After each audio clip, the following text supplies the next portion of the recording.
Fiorina, was on with CNN on Tuesday night, The Lead with Jake Tapper. And setting this up, I want to go back and air something I said on April 7th of this year.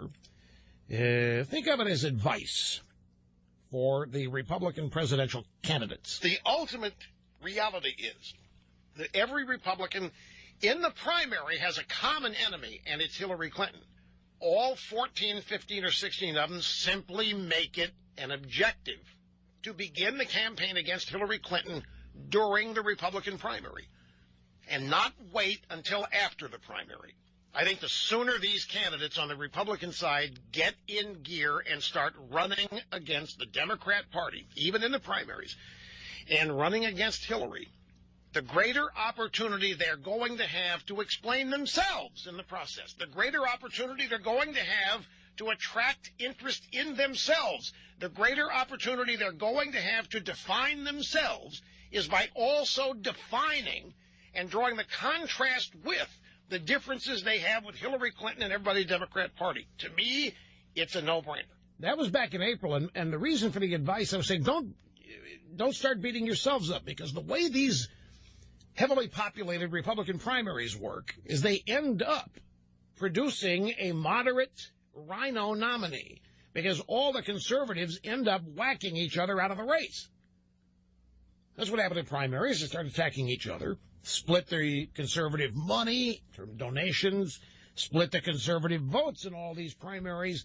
Don't do that. Start your focus of attack on Hillary Clinton. She's the enemy. The Democrat Party's the opponent. You know she's going to be the nominee.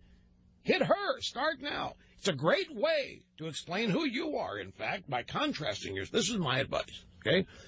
And one person either took the advice or instinctively knew to do it on her own, and that's Carly Fiorina, who, by the way, she's just, I think, kicking butt all over the country, folks. She is every stop, never gets off message. She handles the media with aplomb and skill, and it's obvious she enjoys doing it. And she's schooling people. She's showing how it's done. Latest example, Tuesday night, CNN, The Lead with Jake Tapper. He just wants to get her in the corner on abortion, on rape and incest, and all the usual things they try to nail Republicans on. He said one of your opponents, Governor Scott Walker, signed a law in Wisconsin this week which would prohibit abortions after 20 weeks of a pregnancy. On Twitter, Hillary Clinton said Governor Walker signed dangerous abortion restrictions in the law in Wisconsin without exceptions for rape or incest. Hillary called this extreme and unacceptable. Walker retweeted her and called her out of touch with most Americans. Ms. Fiorina, what is your position on this legislation which does not allow exceptions for... See how this works? So he's asked Carly Fiorina, what do you think about abortion law without exceptions for rape or incest? It's a standard it's right in the Democrat media manual. How to entrap a Republican. Ask about rape or incest. So here's what she said. This is the first of two sound bites. Let's talk about what extreme is. It's not a life until it leaves the hospital. That's Hillary Clinton's position. It's Hillary Clinton's position that a 13-year-old girl needs her mother's permission to go to a tanning salon or get a tattoo, but not to get an abortion. It's Hillary Clinton's position that women should not be permitted to look at an ultrasound before an abortion, and yet people who are trying to harvest body parts can use an ultrasound to make sure that those body parts are preserved so they can be sold. That, Jake, is extreme. And that, folks, is nuking the premise of the question, which is always the question Republicans get, and answering with what you want to say, which was Hillary Clinton's the extremist.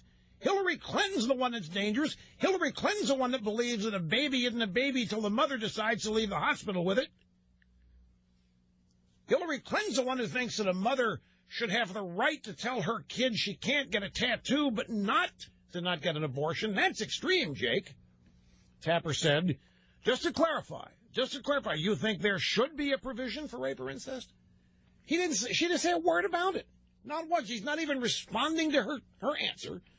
He's just trying to pigeonhole her on this gotcha rape and incest. And here's how she answered the second comeback. I would really be delighted if, for once, the media would ask Hillary Clinton about the extremism of her position. It's not a life until it leaves the hospital. My position is very clear. It's been clear and consistent ever since I ran for the Senate in 2010. Yes, I support exceptions, but the majority of the American people now believe that abortion for any reason at all to be paid for by taxpayers after 5 months is an abomination. And this videotape, whether you're a pro-choice woman or a pro-life woman, this videotape is depraved.